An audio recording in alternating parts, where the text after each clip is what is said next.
In this week's Health and Wellness, Megan Gilroy introduces us to autism advocate Lea Hill.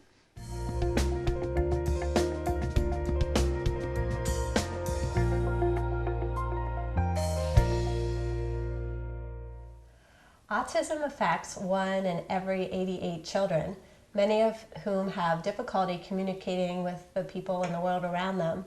Yet they have a strong voice and champion in Lea M Hill, who is an autism advocate, a teacher, an author, and an intuitive medium.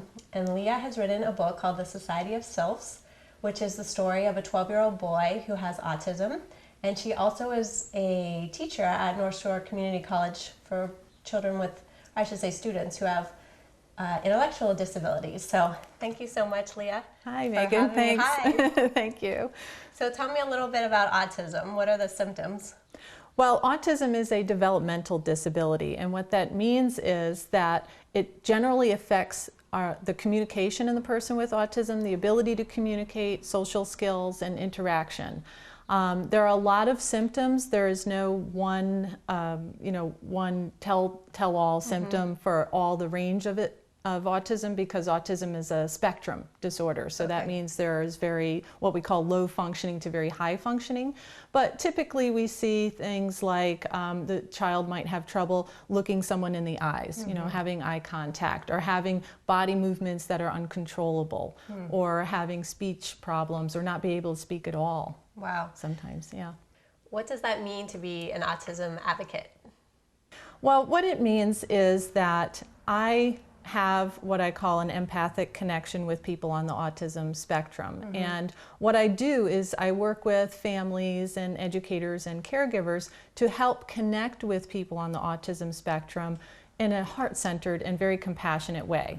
So whether or not the person on the autism has verbal capabilities, sometimes they don't, sometimes they have very limited capabilities, what I do is help people understand the behaviors that are behind the autism. Yeah, because in our society we tend to judge people by what we see, right? We judge a book by the cover. So what I do is just try to help people who interact with those on the autism spectrum understand what might be going on behind those behaviors. Right, so there might be a lot more, like a whole person behind there that's just not able to communicate.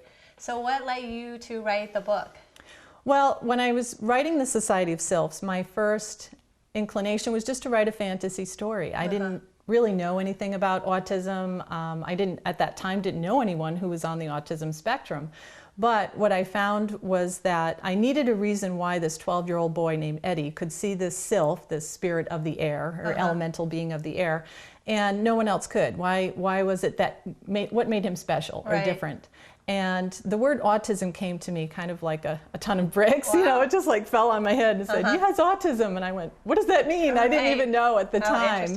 So it led me on a really incredible journey of self-discovery. As I wrote this book, I learned more about myself in the process of writing it, and also learned a lot about autism, and it just opened up my whole world. It changed my world, where I started volunteering and working in the autism community, and now speaking and developing programs to help people as well. What program are you teaching at North Shore Community College? I'm a faculty member and also a tutor counselor in a program called Project Access Bridge to the Future. And what this does is it allows 18 to 26-year-olds who have intellectual disabilities a chance to get the college experience where they might not have been able to before. Maybe they couldn't get the scores to get into college, or they're having trouble with a career plan or what they want to do. This is a bridge program for that. So it's for students who are, either out of high school or almost out of high school and just need something to help them plan their next step in life. So we teach things like social skills for the workplace, computer skills, personal success strategies, and a lot of transitioning to independence as well. Well, thank you so much for taking the time to talk to me. Thank you, Megan.